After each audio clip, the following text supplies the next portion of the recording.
का सारा डिटेल यहाँ पर आप लोग को क्लियर करने वाला हूँ इस चार्ट के जरिए से। सो गाइस, पहले की अपेक्षा आज के समय में एक्सिस बैंक का बीसी पॉइंट लेना बहुत ही आसान हो गया है।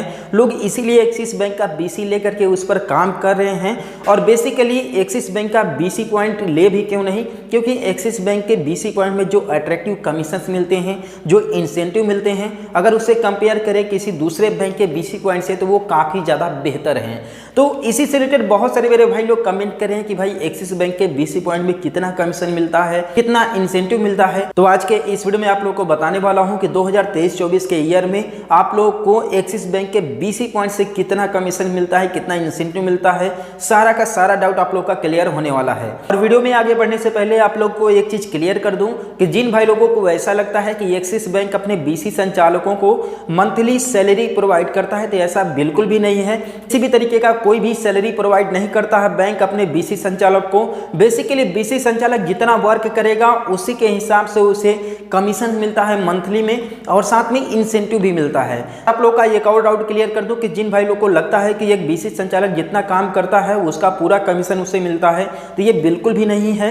एक बीसी संचालक जितना काम करता है उसमें से कुछ परसेंट ही उसे मिलते हैं, और बाकी का बचा कमीशन जो कंपनी बीसी संचालक को बीसी पॉइंट प्रोवाइड किया है उस कंपनी के अकाउंट में चला जाता है।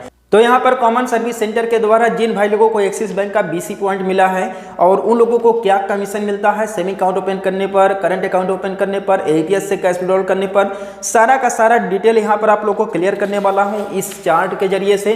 तो वीडियो को पूरा देखिएगा जिससे आप लोग को सही और सटीक जानकारी मिल सके। सो गाइस, देखिए यह सीएससी के द्वारा प्रोवाइडेड एक्सिस बैंक बीसी का कमीशन चार्ट है, और आप लोग फाइनेंशियल ईयर भी देख सकते हैं 2023-24 का है। और बेसिकली अगर आप लोग किसी अदर कंपनी के द्वारा अगर एक्सिस बैंक का बीसी पॉइंट लेते हैं तो आप लोग को जो कमीशन हैं, जो भी कमीशन रेट हैं, इसी के आसपास में वेरी करेगा, ज़्यादा डिफरेंस देखने के लिए नहीं मिलेगा। तो बेसिकली यहाँ पर आप देख सकते हैं सीरियल नंबर है, ट्रांजेक्शन मोड है, सर्विसेज हैं, टाइप हैं एंड वीएलई शेयर है। मैंने आप लोग को पहले भी बताया था कि वीएलई को डायरेक्ट फुल कमीशन नहीं मिलता है। बेसिकली जितना भी वीएलई कमीशन अर्न करता है उनमें से कुछ परसेंट वीएलई को शेयर किया जाता है, बाकी कंपनी के पास रहता है। तो बेसिकली सबसे पहले अगर इस स्टेप की बात करूं तो पहला है एईपीएस कैश विड्रॉल ऑफर्स में 0.32% का कमीशन मिलता है, जबकि minimum transaction, minimum cash withdrawal आप लोग 100 रुपीज़ कर सकते हो। और मैक्सिमम पे आउट में आप देख सकते हैं कि 11.2 रुपीज़ भी आप लोग को कमीशन यहाँ पर मिलने वाला है। और यहीं मैं AEPS cash withdrawal on off की अगर मैं बात करूँ तो वही सेम टू सेम वो है 0.32% है, जबकि मैक्सिमम पे आउट यहाँ पर 4 रुपये ही है, ठीक। और मिनिमम ट्रांजेक्शन यहाँ पर 100 रुपीज़ का भी होने वाला है। तो इसी तरीके से अगर आप लोग कैश डिपॉजिट का काम करते हो तो ऑनर्स में सेम वही है, 0.32% का कमीशन है। और साथ में बैलेंस इंक्वायरी करते हो तो इसका भी वैसा अपडेट नहीं है, लेकिन अगर आप लोग मिनी स्टेटमेंट निकालते हो तो आप लोग को 1 रुपये का कमीशन मिलता है एक्सिस बैंक बीसी की तरफ से। इसके अलावा अगर आप लोग अन्य भी जैसे कि पिन पैड काम करते हो ऑफर्स में तो आप लोग को सेम टू सेम वही है, 0.32% का कमीशन इसमें मिलता है, और मैक्सिमम 11.2 रुपीज़ ही आप लोग इसमें अर्न कर सकते हैं। और पिन पैड में आप लोग कैश विड्रॉल में भी और साथ में पिन पैड कैश डिपॉजिट में भी सेम है, आप देख सकते हैं। कोई भी ज़्यादा फर्क नहीं है, चाहे आप लोग पिन पैड से करें या फिर एईपीएस से करें या फिर ऑन ऑफर से करें, उतना ज़्यादा फर्क नहीं है। 0.32% का आप लोग को जो है कमीशन मिलेगा टोटल जितना भी अमाउंट का आप लोग ट्रांजेक्शन करने वाले हैं यहाँ पर, ठीक। तो आप लोगों ने ये देखा जो है कि कैश विड्रॉल से रिलेटेड, बैलेंस इंक्वायरी से रिलेटेड। अब बात करते हैं यहाँ पर एक और कि आप देख सकते हैं लिखा हुआ है asset loan services and customer accounts. आप लोग किसी भी कस्टमर को अगर लोन प्रोवाइड करते हो तो कितना कमीशन मिलेगा, किसी कस्टमर का सेविंग अकाउंट ओपन करते हो तो कितना कमीशन मिलेगा आप लोगों को यहाँ पर। तो सबसे पहले स्टेप में आप देख सकते हैं 2 व्हीलर लोन का है। अगर आप लोग किसी भी कस्टमर को अगर लोन प्रोवाइड करते हो, लोन उसे दिलवाते हो अपने एक्सिस बैंक बीसी के थ्रू, तो सिंपली उसे आप उसके द्वारा आप लोग को देख सकते हैं कि 0.64% का डिस्टर्ब्ड एएमटी अमाउंट पर जो है आप लोगों को मिलेगा, और साथ में एडिशनल 800 रुपये भी मिलेंगे और पर केस मिलेगा। ये ठीक है, इस डिसवर्स्ड मोर देन 2 केसेस हैं, ठीक है। तो आप लोग देख सकते हैं कि आप लोग को ये कमीशन मिलेगा। गोल्ड लोन में भी सेम कमीशन मिलने वाला है, लेकिन अगर आप लोग ट्रैक्टर लोन अगर आप लोग दिलवाते हो तो इसमें आप लोग को 0.8% का कमीशन यहाँ पर मिलने वाला है। बेसिकली ये ज़्यादा इसलिए है क्योंकि देखिए ये एक व्हीकल लोन है, साथ में एग्रीकल्चरल लोन है, ठीक है। और ऑटो लोन में भी सेम है आप लोग का। और अगर आप लोग सिक्योर टर्म लोन अगर आप लोग दिलवाते हो, जिसमें आप देख सकते हैं 2 तरीके का है, कैश क्रेडिट है और साथ में ओवरड्राफ्ट है, एसएसबी कैश क्रेडिट है, टर्म लोन यानी कि सिक्योर्ड ओवरड्राफ्ट है। अगर आप लोग इसमें दिलवाते हो लोन तो 0.8% का भी कमीशन आप लोग को मिलने वाला है। इसके अलावा अगर आप लोग अपने किसी ग्राहक को बिजनेस लोन दिलवाते हो, ठीक है, और जो कि शॉर्ट टाइम का लोन रहेगा, तो आप लोग देख सकते हैं कि किस तरीके से आप लोग को कमीशन मिलेगा।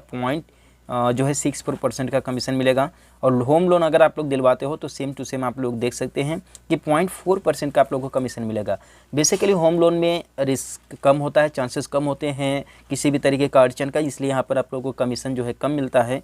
और बेसिकली अगर आप लोग B2C में अगर आप लोग लोन जो है दिलवाते हो, जिसमें फार्मर्स को लोन मिलता है, साथ में एग्री लोन हो गया और MSME लोन हो गया, ठीक है, फूड प्रोसेसिंग यूनिट के लिए हो गया लोन, तो इसमें आप लोग को 0.64% का यहाँ पर कमीशन मिलने वाला है। साथ में एडिशनल 800 रुपये और मिलेगा। और करंट अकाउंट अगर आप लोग किसी भी कस्टमर का अकाउंट ओपन करते हो तो बेसिकली आप लोग देख सकते हैं कि करंट अकाउंट SB टाइप का होगा और 112 रुपये का कमीशन मिलेगा। और भी आप लोग देख सकते हैं यहाँ पर किस तरीके से बैलेंस मेंटेनिंग का इसमें होता है सिस्टम। और M6 INR 144 रुपये, टोटल मिला करके अगर आप लोग कंप्लीट अकाउंट ओपन करें 400 रुपये आप लोग को मिलने वाला है। और सेविंग अकाउंट अगर आप लोग किसी कस्टमर का ओपन करते हो तो बेसिकली सेविंग अकाउंट दो तरीके का होता है एक्सिस बैंक में। एक सेविंग बेसिक होता है जबकि इजी एक्सेस होता है। तो अगर आप लोग बेसिक सेविंग अकाउंट ओपन करते हो एक्सिस बैंक में तो आप लोग को 40 रुपये का कमीशन मिलने वाला है। और अगर आप लोग इजी एक्सेस अगर अकाउंट ओपन कराओगे तो जिसमें टोटल अगर आप लोग मेंटेन जिसमें बैलेंस करना रहता है, ठीक है, वो तो उसमें आप लोग को 280 रुपये का कमीशन यहाँ पर मिलता है। तो आई होप आप लोग को चीज़ें क्लियर हो गया होगा, समझ में आ गया होगा कि एक्सिस बैंक के BC संचालक को कितना लोन मिलता है, सॉरी कितना कमीशन मिलता है। और इंसेंटिव की अगर मैं बात करूं तो इसमें बैंक के द्वारा जो टारगेट्स दिए जाते हैं, जैसे कि अकाउंट ओपन करना कि अगर आप लोग को एक महीने में 200-300 सेविंग अकाउंट ओपन करना है, ठीक है, तो इस तरीके का अगर आप लोग अकाउंट जो है टारगेट को कंप्लीट करते हो, ठीक है, और महीने में अगर आप लोग 24 दिन से ज़्यादा अगर अपना BC पॉइंट ओपन करते हो तो ऐसे में आप लोग को कंपनी के द्वारा इंसेंटिव भी प्रोवाइड किए जाते हैं एज ए रिवार्ड के तौर पर। तो आई होप इस वीडियो से आप लोगों को हेल्प मिला होगा और सारा चीज़ क्लियर हो गया होगा। तो चैनल को सब्सक्राइब कर दीजिएगा, वीडियो को लाइक कर दीजिएगा। मिलता है फिर किसी नेक्स्ट वीडियो में।